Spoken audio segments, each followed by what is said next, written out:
Good evening to one and all. Myself, Avtade Vaibhavi, student of Farm first year. On the behalf of Amrutvahini Sheti and Shikshan Vikas Sanstha, Amrutvahini College of Pharmacy, we welcome you all.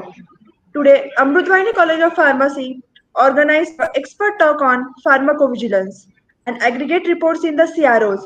Today we have with us Ms. Jyotsna Nimse ma'am, pass out batch 2014 and also completed the Farm in 2016. And ma'am has a 1 year of experience as assistant professor Shraddha Chandra Pawar College of Pharmacy, Dhumarwadi, and 2 years of experience as a junior safety data analyst in the Saya Formics, and 1 year of experience as a safety science coordinator, and 1 year of experience in the LabCorp drug development. And currently, ma'am is working as a trainer in a pharmacovigilance and senior safety writer and training coordinator in Fortria Drug Development, Pune. Now I request our technical team to please play the video of our campus.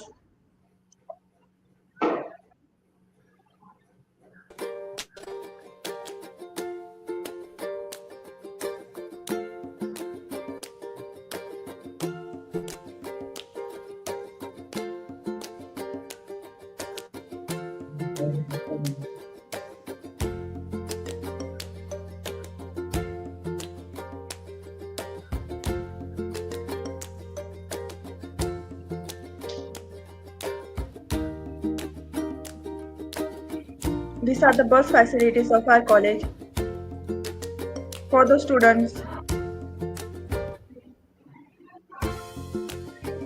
It is herbal drug lab.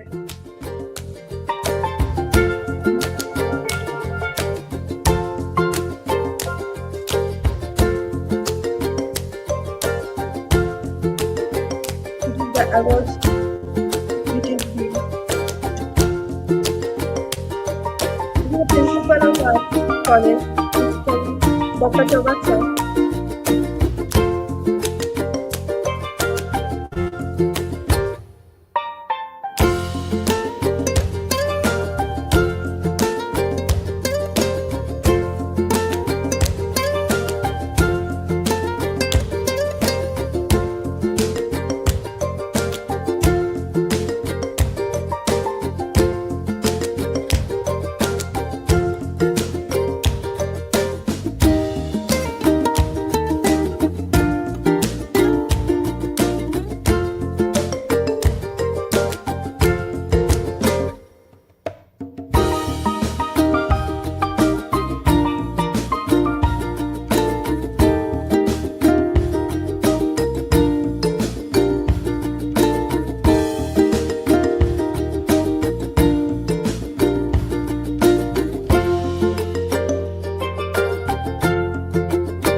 Thank you. Now I request Ms. Jyotsna Nimse ma'am to please start the session.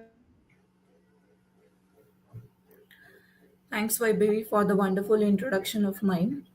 And also thanks to the technical team for the virtual visit of college. Then you let us the opportunity to visit the college once virtually. Yes, so without wasting much more time, I'll begin with my session. So let me introduce myself to you all. Like my name is Jyotsna Nimse, and I have total 6.6 years and 5 months of experience in pharmacovigilance and aggregate reporting in common. And I'm working with Fortria Drug Development. So thanks for giving me opportunity to share my knowledge with you all. So we'll begin with the session. Uh, First slide, please.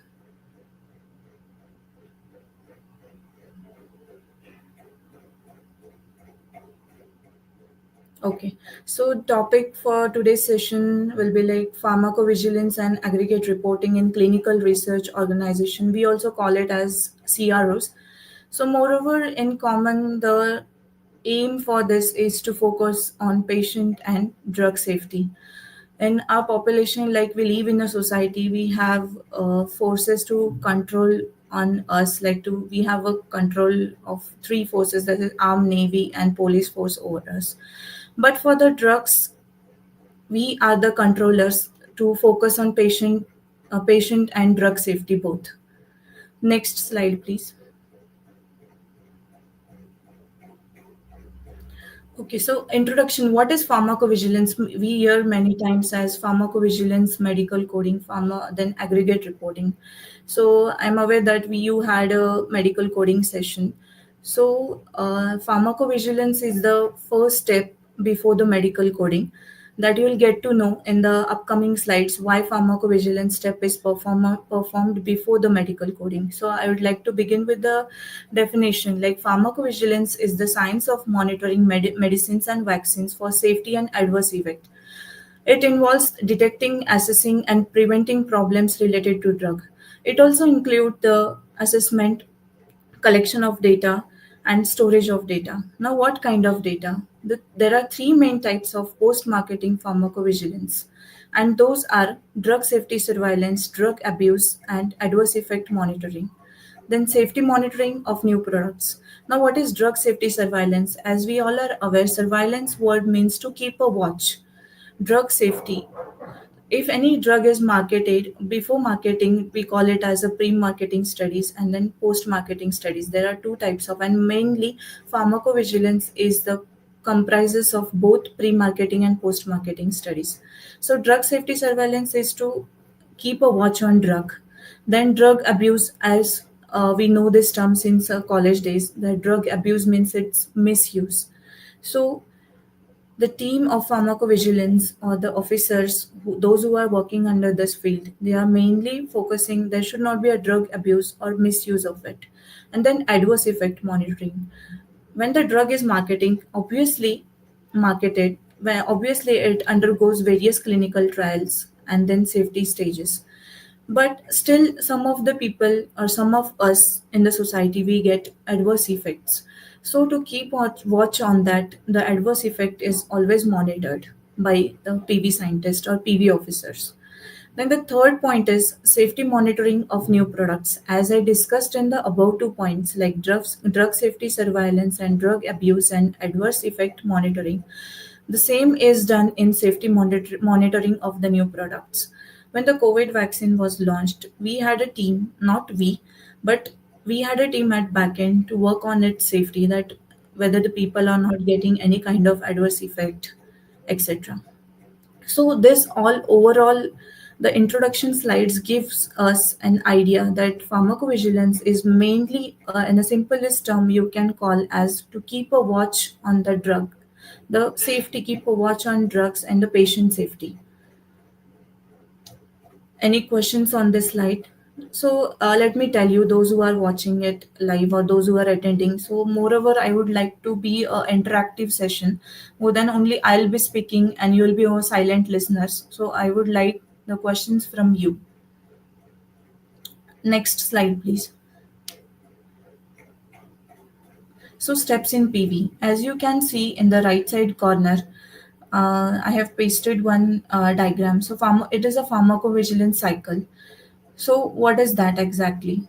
When the report is received to us from any of the regulatory authorities, or you can say we receive reports from multiple, that is from, it should be in a paper data or from social media or anything. So report is filed with us, and then we collect the data, we analyze it, then we detect it, and we communicate with the proper authority, whereas we get a prevention and the treatment for it. And then steps in pharmacovigilance cycle. So what are the steps involved in, we'll see in the detail. Identify adverse event, report any suspected side effects to the health system. We have to report the adverse event. Once it is filed with us, we have to create a case and we have to report it to the health authority. Notify and investigate, determine the nature and cause of the event. We have to investigate and notify to the concerned team, like this is the adverse event reported with us, and what we can do with this, who is responsible, like whether it's a drug interaction, drug food interaction, or anything else, or the patient is allergic. Provide feedback, share information with stakeholders. Now who are, you might get a question in your mind, who are the stakeholders? Like we say here, as a clients we get a various information, we have to provide them the information about the drugs and the reports which come to us. We have to share the information with the different stakeholders that this is drug is causing these adverse events. Then we have to analyze the data. Now what is analyzing? We have a subject in our pharmacy course, that is pharmaceutical analysis. What we do exactly in analysis, look for the patterns and unusual occurrence. Suppose you can say one patient in the thousand, out of thousand patients is suffering from, one patient is getting some allergic reaction to any of the drug, that which is very unusual, that we have administered a drug, or we have given a drug to the patient, but the pattern and unusual occurrence, that is unusual reaction, is happened. So we have to analyze the data, and this data is analyzed not only in the single batch but in the multiple patients, and it is not decided if the adverse event is caused in one patient, हाँ ये drug से ऐसे हुआ है, not, it's not like that. It's a study and it's a data of a, you can say, thousand, lakhs, or hundreds of patient. Then, after analyzing the data, that what was the pattern, what was the cause, who is responsible, we have to take the action. Consider regulatory action and take steps to prevent harm to patients. So, as our motto is like pharmacovigilance, more motto is to prevent harm to the patient. Simultaneously, there should be safety in the drugs. Next slide, please.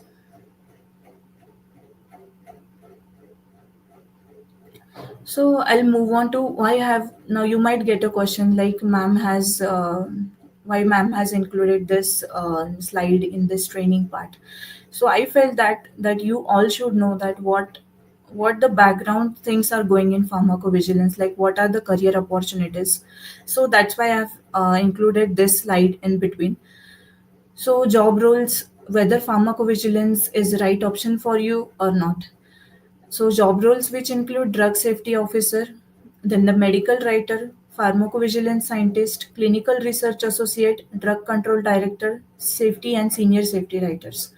So, I'll begin with the drug safety officers. Like, what do we also call them as a safety data analyst? Someone call as a pharmacovigilance analyst. It's all the similar, or you can say synonym words for of each other. So, what safety officers do? We receive a data from our stakeholders. The words you will come many times, like stakeholders, clients, or from the social media. The data is data, or the complaint comes to us. So we have to make the data entry into it, and we have to move the case to ahead. Then who are the medical writers? So medical writers, not it's not limited to just a pharmacy course. Medical writers can be BHMS doctors, BMS doctors, MBBS, MD. So we have many MBBS, MD doctors associated in our company. So those are the medical writers. We'll get to know that what medical writers do. It's nothing related to like medical store or anything, but it's a role of pharmacovigilance. And then pharmacovigilance scientist. So moreover, pharmacovigilance scientist, you can say it's a moreover of promotion for drug safety officers. So they analyze and summarize the data that what exactly the root causes. Then clinical research associate, that is again a CRA, which is same role as of the drug safety officer. Then drug control director, this role is, you can say, kind of a government job type of, which is related to DCGI. So we need a 18 months of experience in a core pharma for this. But yeah, obviously, you all might be aware that even in a core pharma we have a PV, like in Sanofi, Cipla, Lupin, we have their own PV setup. So with these organizations, or maybe in the DCGI, you can work as a drug control director. So it moreover the role is focused on control, that if anything is happened with the drug or adverse events are recorded very frequently, so this person has the authority to have a control over it, that what needs to be done. Then safety and senior safety writers, that what does this people do. So after pharmacovigilance and after medical coding, then comes the aggregate reports. So what are aggregate reports? It's the same kind of, see, you will get a step like first there is a medical coding. Medical coding के बाद में आता है pharmacovigilance. In pharmacovigilance there is a case intake, data entry, QC, MR, QR, etc. And then comes a aggregate report. So aggregate meaning is like we calculate aggregate percentage of 4 semesters. So what are those aggregate, or you can say average? So pharmacovigilance, medical coding, and then what do we say? This thing, CRO is different. So this data is comes to aggregate report writers, that is senior safety writers, and we author reports in this. So we are going to see those reports in the coming slides. So any questions onto the slides? I know that there are going to be many questions in this career opportunities. Okay. I hope there are no questions. I cannot see anything. So we'll begin to next slide. So this was all about pharmacovigilance, like monitoring the safety of the drug and the patient. Then we'll move on to introduction to aggregate reporting. Now, what are aggregate reports? As I said before as well, aggregate reporting in pharmacovigilance is the process of gathering and analyzing safety data for a drug over time. Now, what is over time? So we get a data, हमारे पास जो data आता है, so we have to author those reports, we have a specific period of time in that. It's not a pharmacovigilance में कैसे होता है कि it's a thing like we receive a fatal case, or we receive a non-serious case, we receive a life-threatening case. So for a fatal case, life-threatening case, we have to get it out of our queue within 24 hours. But in aggregate reporting case, what happens, like we receive a data for number of years, like it will be 3 years of data, it will be 5 years of data, that which we have to say, submit it to concerned regulatory authorities to have a control over it. So जितने भी pharmacovigilance and medical coding से data हम लोगों को आता है, we write a report into it. It's like near about 150 200, it ranges, like small, medium, a large report. So it depends on the number of years. So that's why the word has come here, data for a drug over time. Over time, it's like a 1 year, 3 year, 5 year, or maybe more than that. It's a key part of monitoring a drug safety and is required by regulatory agencies. So pharmacovigilance ends here to the aggregate reporting. Means key part is to monitor the drug safety. Obviously, maybe it is a pharmaco PV, whether it is a coding, whether it is aggregate reporting. Ultimatum, their motto is to maintain the drug safety, which is required by the regulatory agencies. So this is the final step where we say that the drug is safe or not. To be more simpler, here is the stage where we can say the drug is safe or unsafe for the use. So what does aggregate reporting do? it helps to understand the benefit risk profile of the drug.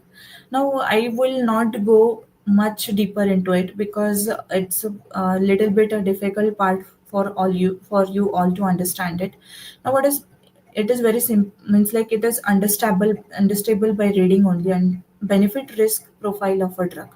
So what are the benefits of that drug? I'm not talking about the like advantage which were not included in the clinical trials or which were not observed during the clinical trials. So it is the benefit and risk profile. Now, what are the risks which we, so you might be knowing that it was a thalidomide disaster which was happened in back 1960. So, and at that time, the pharmacovigilance came into picture. So pharmacovigilance thalidomide disaster के बाद आया था, in which the pregnant woman they consumed the thalidomide drug and the food limbs were not developed for the fetus. So when it was understood, like multiple patients reported the same case. So when the multiple patient reported this cases, that time we studied the benefit risk of the profile. In short, thalidomide thalidomide's benefit and risk profile of the drug was observed at that time. Then, secondly, it helps to identify trends and allocate resource. Now, it's like helps to identify trends and allocate resource. It's the same like we have to observe the trends, like what is the frequency of the adverse event or adverse, whether there is a decrease, whether there is an increase, or the graph is steady. I'm talking about the graph of the adverse event and adverse drug reaction of the patient. Suppose any of the project is coming in the company, and if the cases are, I'll give you the best example of COVID. Like when there was a COVID spike, there was a huge COVID spike in between. We called it as a wave 1, wave 2, and wave 3 of the COVID. So in between, like, we observed, or the WHO or a health authority, you can say, they observed that there is a necessity of pharmacist, or there is a necessity of more pharmacovigilance officers or scientists. So it helped to identify the trends and allocate the resources. Suppose मेरा कोई जो एक drug है which is giving more adverse event and which is generating the more adverse event cases, patient ज़्यादा आ रहा है मेरे पास, so I'll need a more resources. I'll need a more pharmacovigilance. I'll need a more safety data analyst. Need a more safety data writers. I'll need a drug controller officers. So that is the thing. Then third point is helps develop intervention to improve the patient safety. Again, after allocating the resource and after studying the benefit risk profile of the drug, it develops to intervention to improve the patient safety. अभी ये resources benefit risk profile जो होता है, जो हम लोग study करते हैं सब, that are what are the cause. So it helps to improve the patient safety. So what we have to do in this case? So, well, किसका intervention है, whether it's like a drug is the main cause or there was some quality issues, etc. So helps update drug label to optimize the safe use. Suppose there is a mistake, or you can say we observe that if we consume fluorides in during pregnancy, so the observation like a labeling, there was no labeling mentioned in the fluoride tablets which was consumed by again a pregnant ladies. So there was a white brittle like structure which was developed in the teeth when the child was grown up, like after 12 years, when the child become 12 to 15 years, like there was a whitening or white blisters, you can say, which was caused on the teeth. So that time the study and the benefit risk profile, then it was observed that fluoride should not be consumed by the pregnant ladies without doctor's consult. I'll not say that it should not be consumed, but it should be consumed under the proper healthcare practitioner. So that time the aggregate report or the senior safety writers or the health authority, you can say, they updated the label that it should not be consumed without a medical practitioner, without the suggestion of medical practitioner. So as we are pharmacists and we are talking about the drugs, moreover, like we know the labels, we also prepare the labels in a practical lab when we prepare some preparation in pharmaceutics. So we mention their label. So labeling, like in India we consider कोई कोई तो पढ़ता भी नहीं है, that those who are aware they only read the labels, but the labeling is the most important part, that we always read that schedule H drug warning, not to be used until and unless the medical practitioner is suggested. So that drug labeling is optimized by us, like by the medical writers, senior safety writers, whether the drug is safe for use or not. So that all was about the aggregate report, that what aggregate report persons do, what aggregate report play important role in our day to day life, or in the pharmacovigilance, you can say. Next slide, please. So see, as I discussed in the very first slide, that pharmacovigilance is moreover like pre-marketing and post-marketing studies. So I have included these slides. Now you can see the segregated column over here, like a difference. Not it's not a difference. You can say it's a segregated column itself. Pre-marketing report and post-marketing report. We also call it as PMS, that is post marketing study, and PMR, that is post marketing reports. So the first comprises of clinical study reports, CSR, then IND, investigational new drug, annual reports in USA.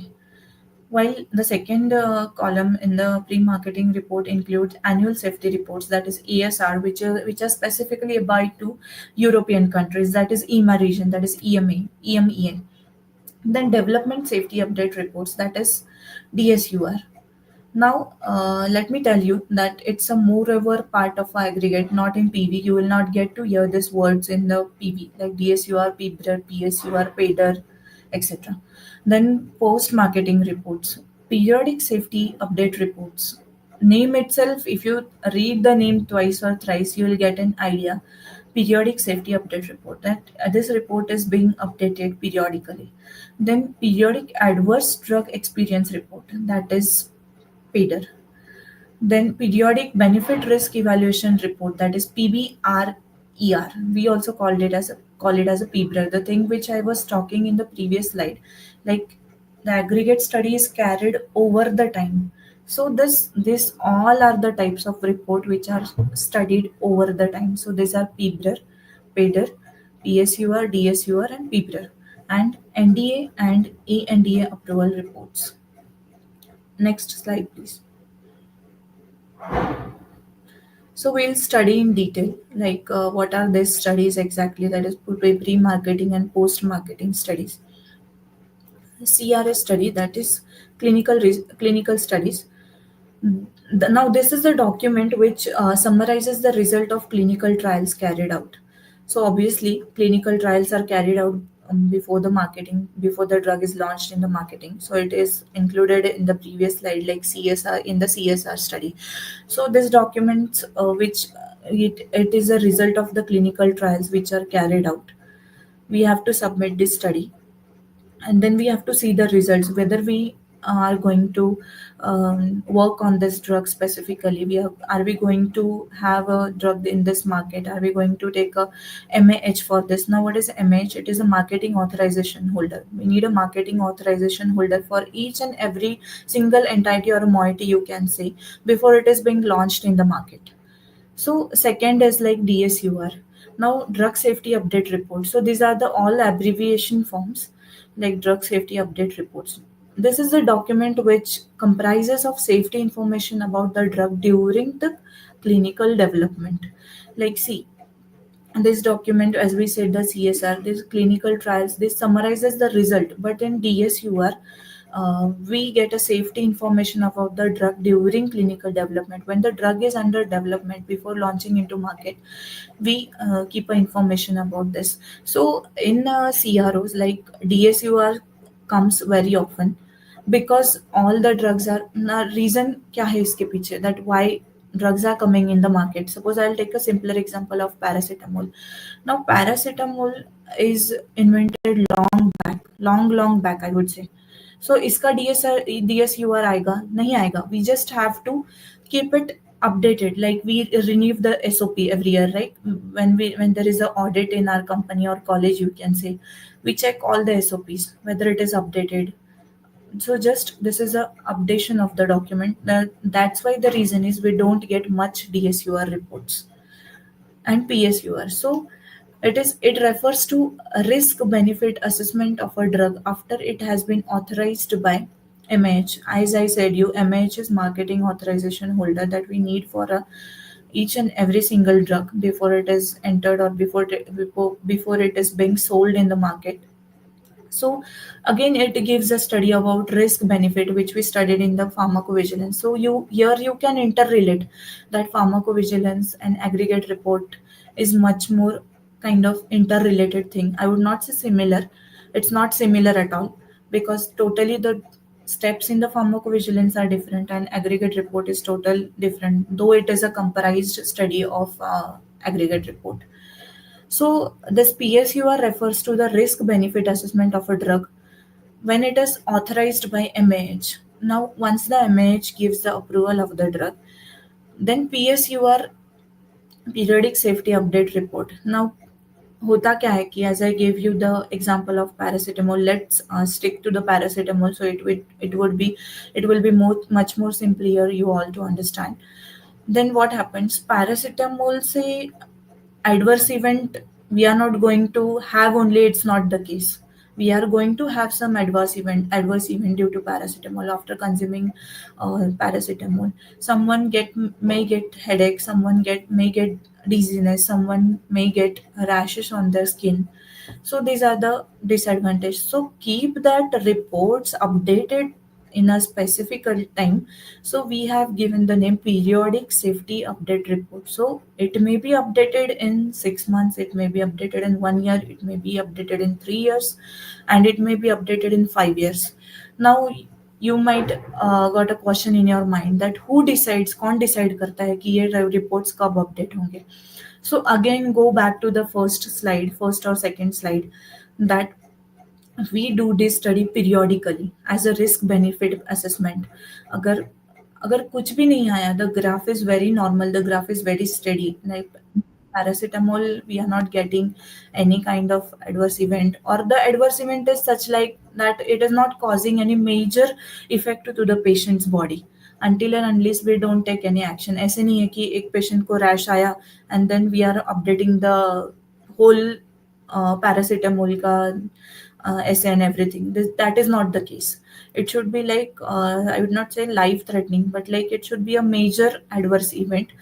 So by this study, like periodic safety update report, we get a risk benefit assessment of a drug, and it should be post approval of MH. That is the most important step in the PSUR. Then what are paiders? Moving to the fourth point, the study includes drug adverse event or side effects after it's being approved. Again, it's a similar to that of PSUR, I would say. Why? Because after risk benefit assessment of a drug, once it is authorized by MAH, the paiders are very small kind of reports. This study includes drug adverse event or side effects after it's been approved. Once the drug is approved by marketing authorization holder, then we record the drug adverse event. Now, why I said the reports are very small and simpler, because the as we give the example, as I gave the example of headache, so this is included in the paider. Now, again, this to add on to this, like DSUR, PSUR, paider, PPR are different. Like when I talk about the cosmeceutical products, or when I talk about the moreover, I would say like consumer and non-consumer products and pharma products. Consumer comes like all OTC and the cosmeceutical products. So here in this case, the DSUR, PSUR, PADER and PBRE, that is PBRER, that are not much more difficult. But when you go in the pharma, like the drug which is used in the arthritis, which are rheumatoid arthritis, psoriatic arthritis, or maybe Crohn's disease, etc. So these drugs, this is a severe, like you can say these diseases are considered as a severe, and they are severe, not only considered severe, but they are severe. So in this case, we have to be much more updated. So in aggregate reports also, we have a consumer and pharma. So pharma reports are much more difficult in this because it's keep updating. Like in cosmetic and OTC product, we don't have that a risk or a benefit assessment that keeps on updating. But yeah, in pharma, like as I said, the Remicade, etc., the drugs like Remicade and then Stellara, they keeps updating. In PBRR, what is PBRR? A periodic benefit risk evaluation, that is the abbreviation of PBRR. It is a document that assesses the benefits, balance of benefits and risk of a medicine. It's a pharmacovigilance document that's submitted to regulatory authorities after the medicine has been approved. So, in this more all the report type, the PBRR is the most important. Why most important? Because it includes all the data, like right from your safety information, right from your risk benefit assessment, right from your clinical information, right from your regulatory body information, and then the study also includes the adverse event and the number of people that have undergone the adverse event, adverse drug reaction. This all the data is included in your periodic benefit risk evaluation report. So this document is very necessary to submit to the regulatory authorities periodically again. So these PBRs are of 1 year, 3 years, 5 years. These are the reporting period of the PBR reports. So we have to submit it to the concerned regulatory authorities. I hope this was understandable to you all, because this is bit difficult as tricky, nothing related to the pharma syllabus you can say, but all over the kind of pharmacovigilance and aggregate reports experience thing, kind of slide was. It was nothing related to our pharma slides. If rather than this like risk benefit assessment, adverse event, इसमें से कुछ भी words हम लोगों ने pharma में सुने नहीं है, like this benefit risk evaluation report, then regulatory authorities submit करना होता है, like this thing. So I hope that it was understood to you all. Next slide, please. Now, importance of aggregate reports. Now, again, you'll again hear that the benefit risk evaluation. So, the primary function of PBRR is to assess the balance between drug, therapeutic effects, and potential risk. Now, when I say potential risk, so if there is a rash to a patient, or suppose we can say, suppose there is a CNS related ADR or ADE to the patient. Now that is called a potential risk. We cannot risk a patient's life. May it be a small issues. So we cannot risk anyone's life as we are HCPs, that is healthcare professionals. We cannot risk anyone's life. So considering all the available data, including post-marketing surveillance information, we have to take the risk into the consideration. We cannot say, हाँ क्या rash तो हुआ है ना, this is not the case. We have to file it in our report. आज rash हुआ है, कल जाके कुछ भी फ्लेयर अप हो सकता है, उसका हाइव्स हो सकता है, कुछ भी हो सकता है. So we have to take two studies into our potential risk. So that's why the word is used as a potential risk.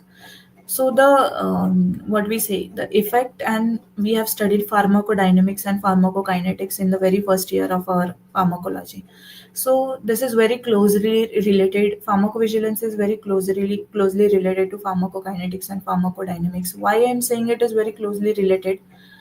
If I take any medicine and if you take any medicine, so the difference or the effect of that medicine would be different from person to person. We will never have a same effect from as I'm having the same effect or an adverse effect or a side effect you can say.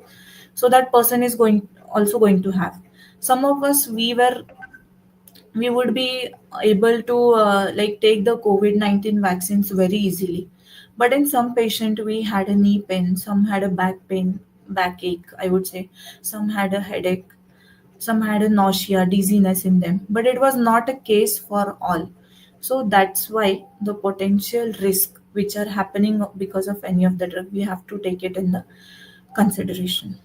So regulatory compliance is the next important step of aggregate reports.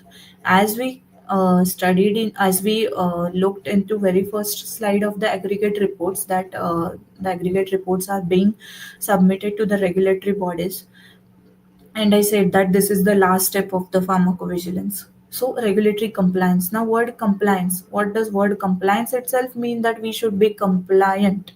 We should meet the specific requirement of the drug regulatory authorities or the drug, those who are having the control, the person. So the submitting PBRs, I would pronounce it as a PBRs, PBRER, to the regulatory authorities at the defined intervals is a mandatory requirement in most jurisdictions, ensuring transparency and accountability regarding a drug safety profile. Again, so it is very self-explanatory. It is very self-understandable that what is regulatory compliance and what role does aggregate reports play in this. So it is a mandatory requirement in every jurisdiction, or some jurisdiction you can say, to ensure the transparency and accountability regarding the drug safety profile, that this drug is safe and it is very safe to use. Why it is safe? Here we have the documents with us. We have a reports in this. We have done the periodic study, we have done a PATER study, we have done a PBR study, we have done a DSUR study, and our drug is safe in every way. So that is the basic requirement. And then early signal detection. Now what is signal detection? I'll come back again to the thalidomide disaster. Now thalidomide disaster was not observed in a single patient, a single pregnant woman. It was a study, a combined study of many pregnant women. So the moment when we say that the thalidomide has caused um, this kind of like foot and limbs deformities in foot and limbs in the fetus of the pregnant woman. So when it was observed when the signal detection study was done. So, by regularly reviewing the new data, PBRers can help to identify emerging safety concerns or signals early on, allowing for timely risk mitigation strategies. Now, we'll not go into this definition, or you can say this the sentence in the slide, but I'd like to explain you in a more detail regarding this early signal detection. So, events हो रहे events. So, we have a data of the, suppose say 10,000 patients. So 10,000 patients is a big number in a safety concern, right? So when we, if 10,000 patients are suffering from the same adverse event, or they are getting the same adverse drug reaction, so there is a safety concern or signals. So as we have saw in the PBRER reports, the adverse events are recorded for number of years, like for 1 year, 3 year, 5 years. So it's a data of a lakh, 2 lakhs, 5 lakh patient, or maybe we have assessed the data of 10 lakh patients as well. So if the 10 lakh patients, out of 10 lakh patients, if the 2 lakh, 3 lakh patients are suffering from the same adverse event, or we can say the multiple 2 to 3 adverse event, but which are repetitive in the patients, so that time we call it as a signal detection. So it has given, the drug has given the signal that this is the adverse event is happening because of this drug, and please look into it, monitor it, either develop the labeling develop the labeling conditions of it, either stop the image of it, or either withdraw the drug from the market. And if you are able to develop in a such a way that it is safe for the patient's use, then develop it, have a R&D study over that, have a discussion, have a discussion with the expertise, have a development in the drug, and then you can continue to market it. So this term is called as signal. The moment when we feel that the drug is not safe for the use, we call it as a signal detection. That we received a signal detection for this, and this is signal detection study is done by particularly this report, that is PBRERS. Next slide, please.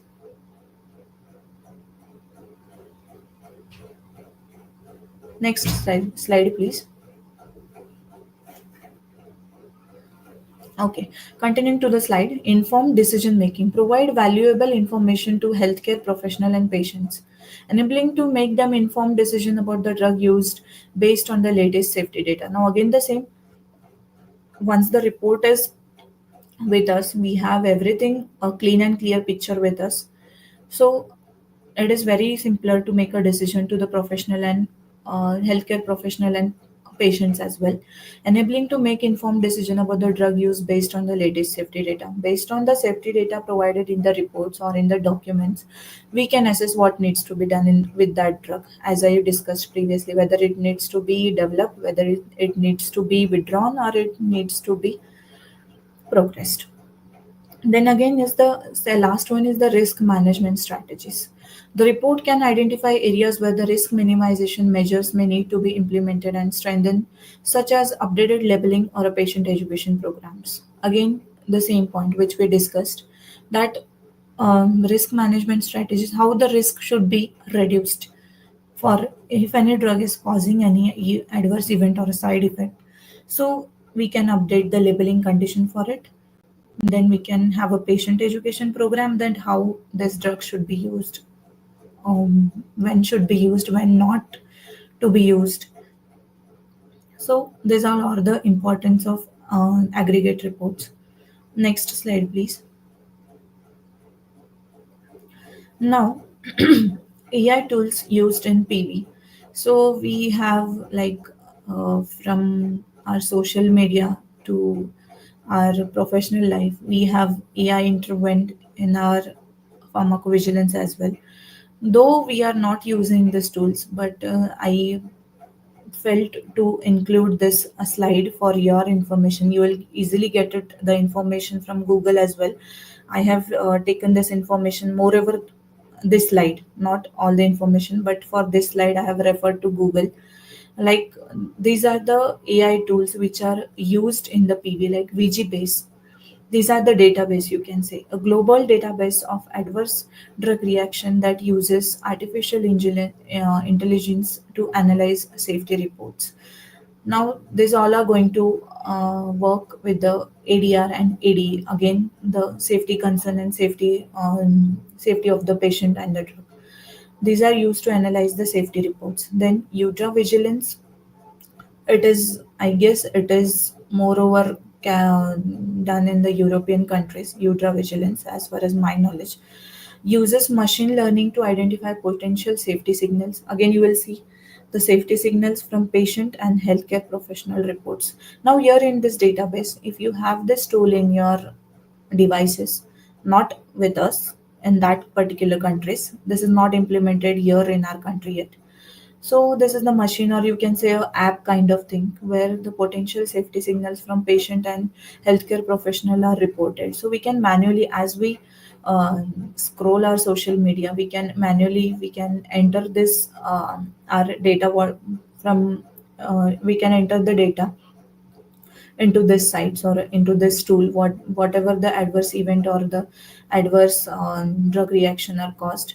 Then ADESSA, it is uses artificial intelligence to monitor pharmacovigilance data and to detect adverse event.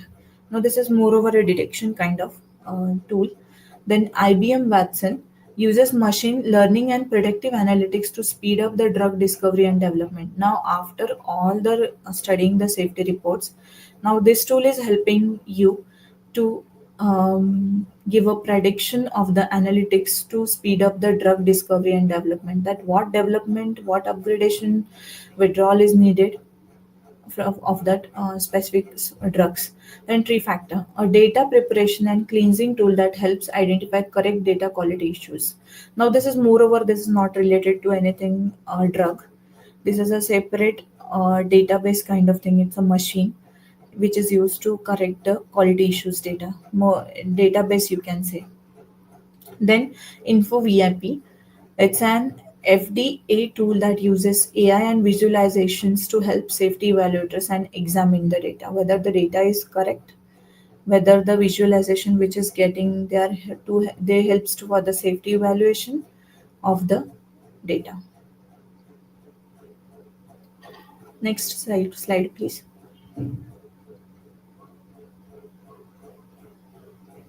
Now, benefits of AI tool in pharmacovigilance. Now, what is the benefit? We have even I have the questions regarding AI, that what will happen once the AI will be in picture, but it's nothing like that.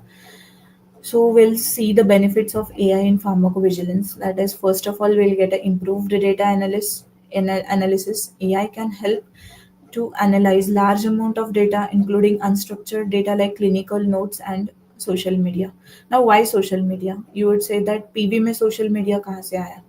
So, as I discussed in the in the second slide of our presentation, that we take the cases in processing or in a consideration from social media as well. If anyone is reporting that the powder has caused skin disease to me, if anyone is reporting or they are making a comment on a specific brand, so it's a responsibility of a pharmacovigilance analyst, or you can say a HCP, to report that complaint. So that's why improved data analysis is again the benefit of a AI tool, which will include the unstructured data like clinical notes and social media. Now, here they have given AI can help analyze large amount of data. As I discussed in the PBRA reports or in the different kinds of report, there is a multiple data of the multiple patients. N number of things are mentioned, which are very difficult nowadays to read, to filter it, then to segregate it, you can say. So AI tool is going to make it much more simpler for us. Then the faster decision making, the second must advantage or benefit, you can say, of the AI tool. AI can help automate tasks like data entry, case intake, and regulatory reporting. Again, the same, the steps of the PV. The very first step of the PV is data entry, case intake, and regulatory reporting. So it is going to make a faster decision, as it is going to work. It's a machine. It would be a software kind of thing, obviously. So it is going to work very fast, but not that accurate. That is also another point. Then a reduced risk of human error. So see, we humans are not machine. So even I'm not saying that machine would not make a mistake. Obviously machine is also going to make a mistake, because machine is made by man. But we are going to have a reduced risk of human error. So what reduced risk? AI can help these adverse event reports and notify team of potential safety concern in real time. So it is going to have a real time study like day to day life, क्या हो रहा है market में, that it is going to have its own software application or a development in it, through which we are going to have a real time studies. We humans cannot be stay on our foot and cannot be work continuously on a real time basis. So those are machines, those will be having commands, those are database. हम लोगों ने order दिया, they are going to follow it. So that command or that development made by us, we humans, that is going to give a notified teams or a potential team of a PV, or a, you can say, the HCPs in a real time basis. So we are going to get the safety concerns in the real time basis. Next slide, please. I guess we have end the session. This was the last slide, so I would open the forum for questions now.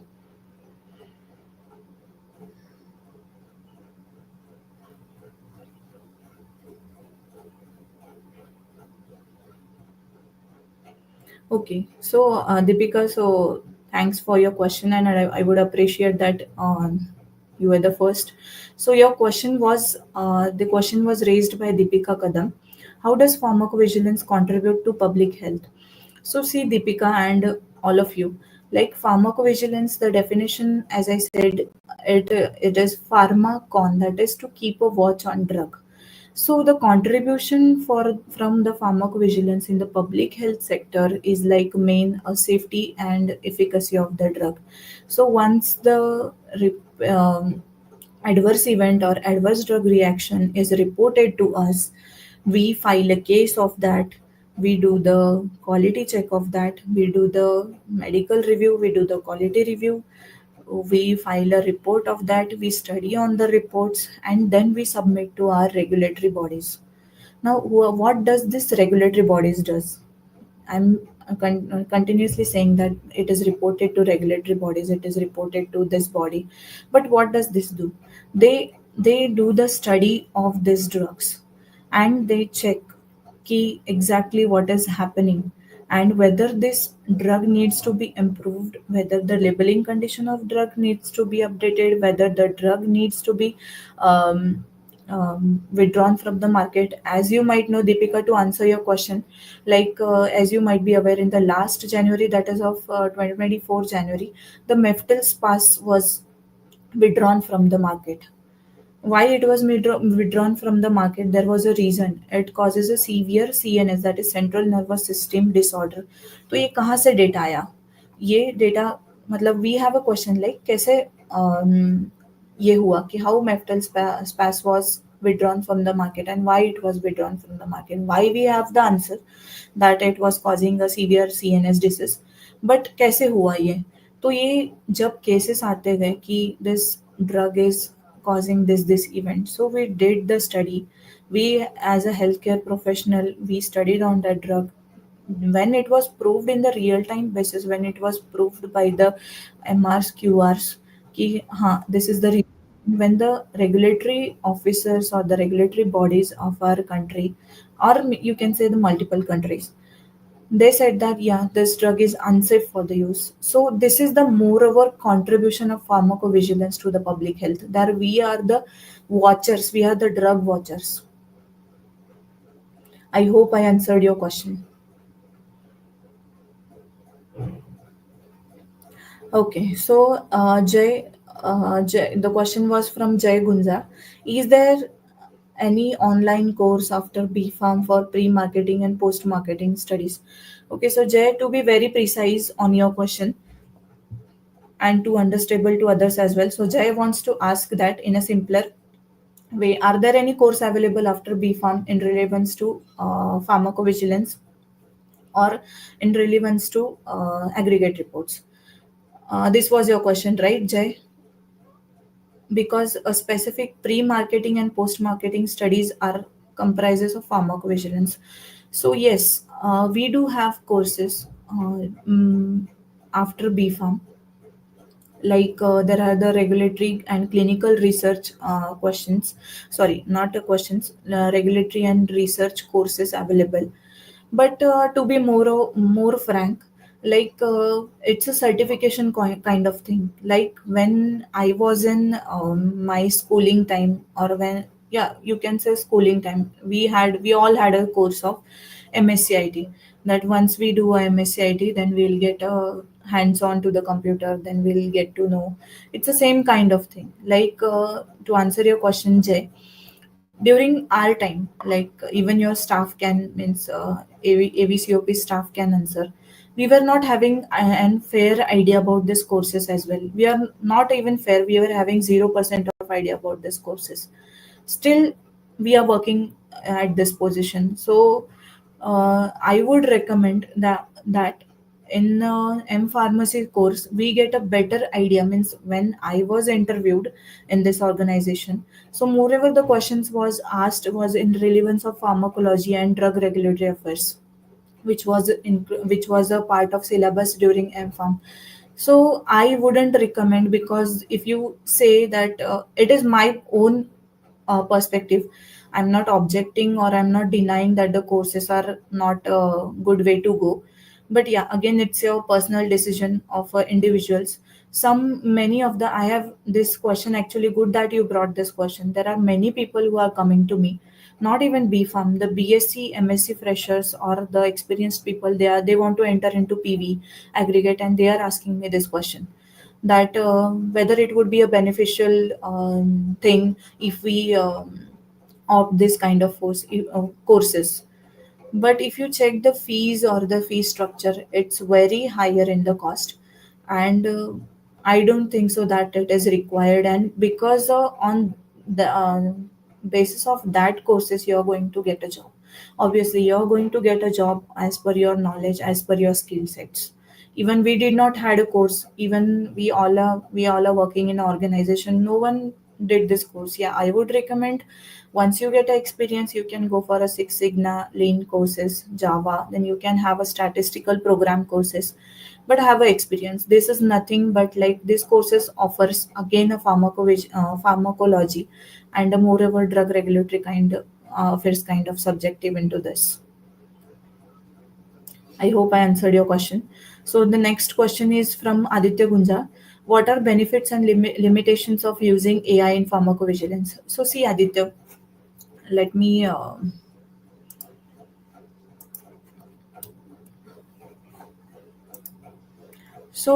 see, always consider automation as your companion and not the competitor.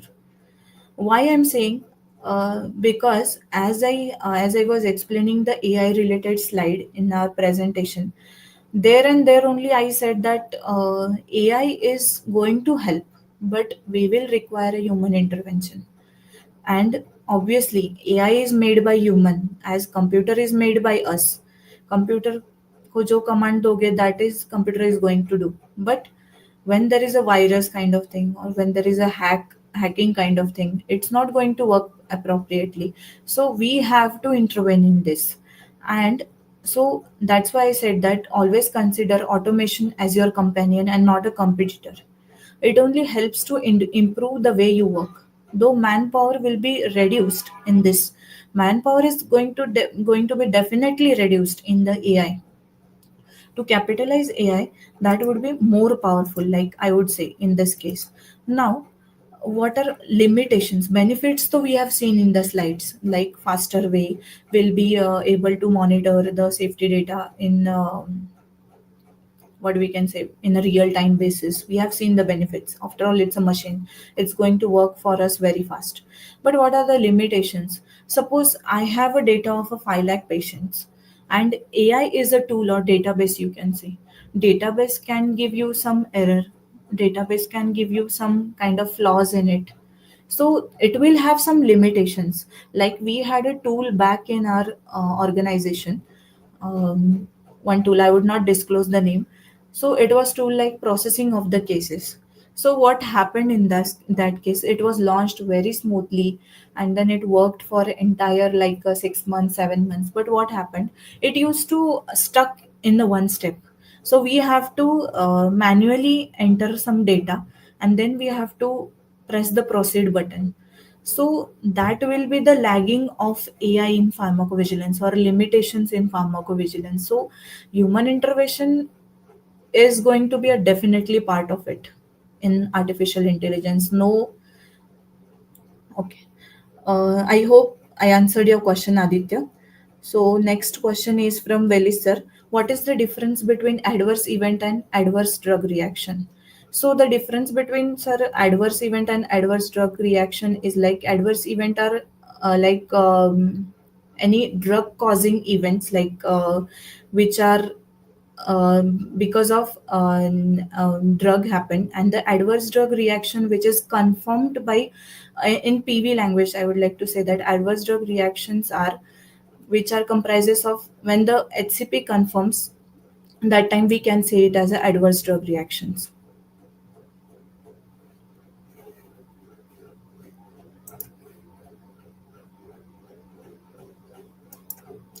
Which are the data elements in ICSR? So data elements as in Vaibhavi, can you please elaborate? Data elements means what exactly you wanted to understand?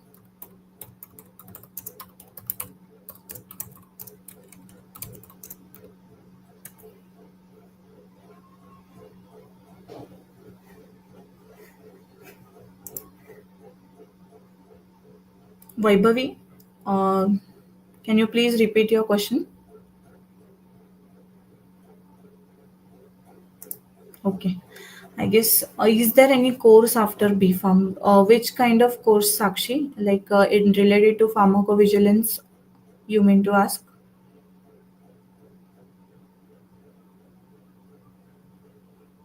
So, as we discussed in the previous, okay, PV. Okay, so from in pharmacovigilance, as I said, yeah, there are many courses which are being offered by the third party, which are applicable in the PV related job. But as I explained, that my personal opinion, like I wouldn't recommend, due to it's like it has become a trend, or you can say a marketing kind of thing. So I wouldn't recommend those courses. But yeah, it's a personal choice. It's many people or many students, they opt this courses instead of going for M pharmacy. Again, it's a very personal choice, that whether you have to opt for or not.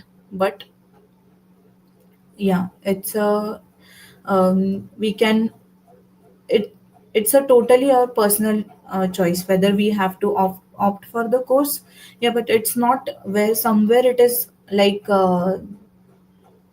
guaranteed that you're going to get a job once you're done with this course, or it's also not guaranteed like once we are doing the courses we are going to get a job in PV or any other CROs in aggregate reports.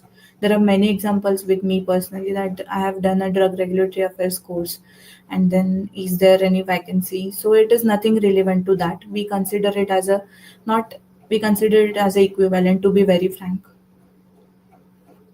Thanks, Kute sir.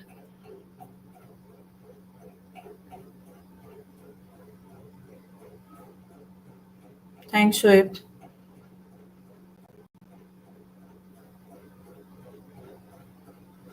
Thank you, Sanket sir.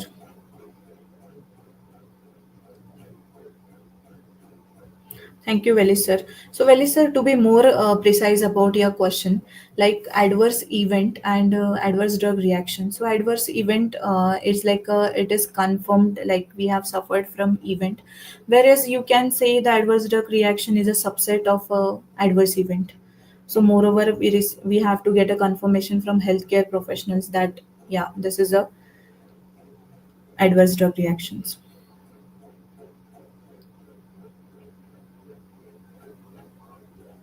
Thank you, ma'am.